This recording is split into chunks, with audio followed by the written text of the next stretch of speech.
Hi, so we'll be going over question 8, cyclic generator. So here we are implementing the generator function, which takes in a non-empty list of one argument function, and non-empty list values, and applies the function to the elements of values in a cyclic fashion infinitely. Note that the length of functions might not be the same as the length of values. So looking at a doc test for an example, here we have a list of functions, we get a list of values, we create our generator, and then we call to get our first generated value of applying our first value to our first function. So here we're gonna get our first function is just the value, so we're gonna get 2. We move on to our set, we go next function, next value, F3 F2, applying 3 to F2. So we get 3 plus 1 equals 4. And then we call next once more. We do 4, F3, so 10 minus 4 equals 6. And so on, we keep cycling through. We've hit the end of both lists, so then we go back to the beginning of F1 and 2, hence why we get 2 again right here. And as we can see, this works if our values and function lists are different sizes. So here we have, first we go through each function. We've hit the end of our functions, we go back to our first function, and once again, like a cycle. For our values, we have more values, but still we go one by one, we call each one. So we have 4, so we do all 4, and then we go back to the beginning and do the first one again. So here, taking a look at the skeleton code, we have 2 variables, function index, values index, and then our while loop, which is where we will end up generating our values. So here I'll give you guys a second to look at the question and fill in the skeleton code, and then we'll go over it. We do get a hint, and it is to use the mod operator. So if you want to take a second and pause here, please feel free.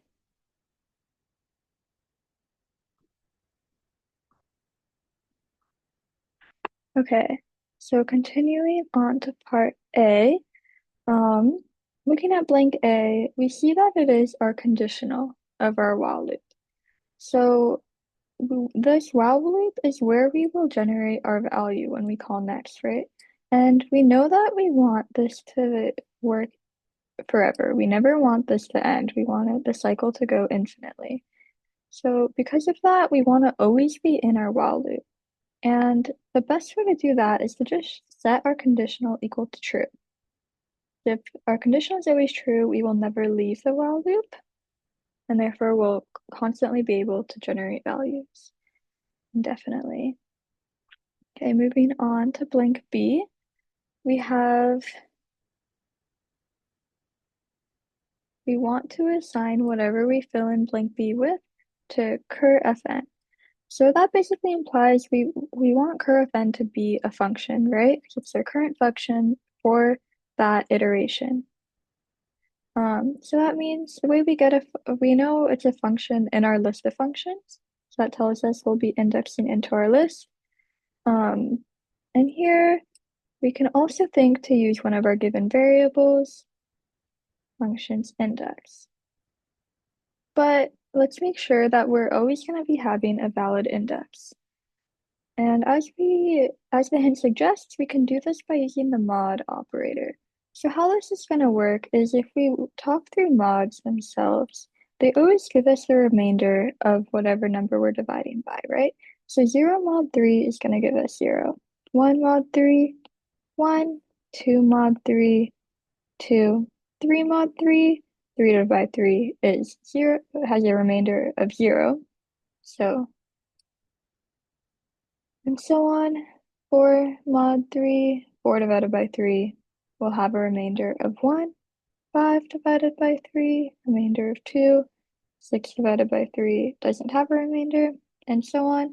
As you can see here, it's we have a cycle. We go 0, 1, 2, 0, 1, 2, 0, 1, 2, 1, 2, etc. Anything mod 3 will always take on a value 0, 1, 2. And that's really helpful in this case, because as we can see in if we use our example function list, we have indices 0, 1, 2. So if we're indexing into our list, we want to index to 0, 1, 2. So the way that, so we're gonna do, so here we want to do, so for this example here, we want to use, sorry, for this example right here, we want to use mod 3. That way we'll always get a value 0, 1, or 2. And if we want to generalize that, if you do like mod 4, the possible values are 0, 1, 2, 3, right?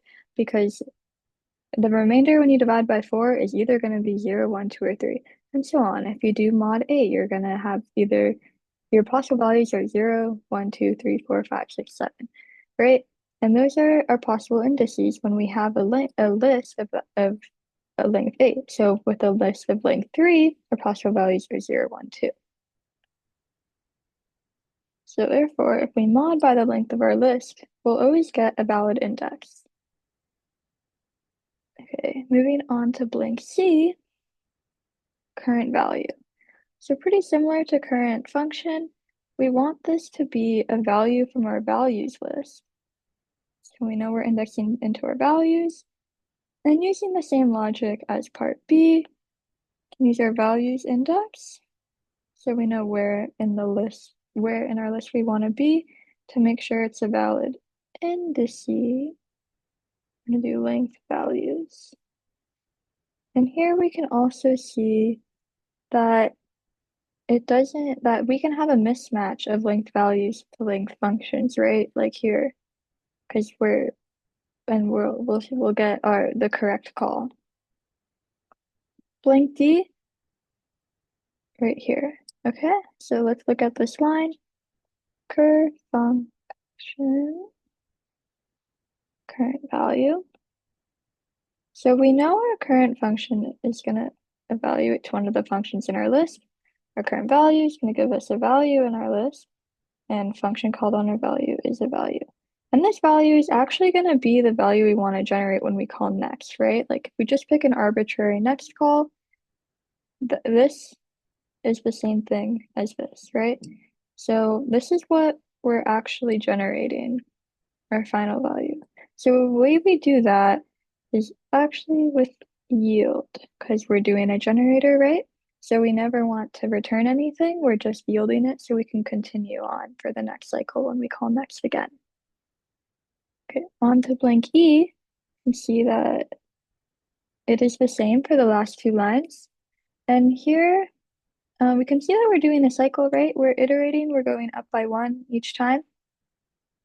So our index is going up by 1, because when we have our two lists, we want to go first value to the second value and so on, right? So we're just going up by 1. So there we have blank E.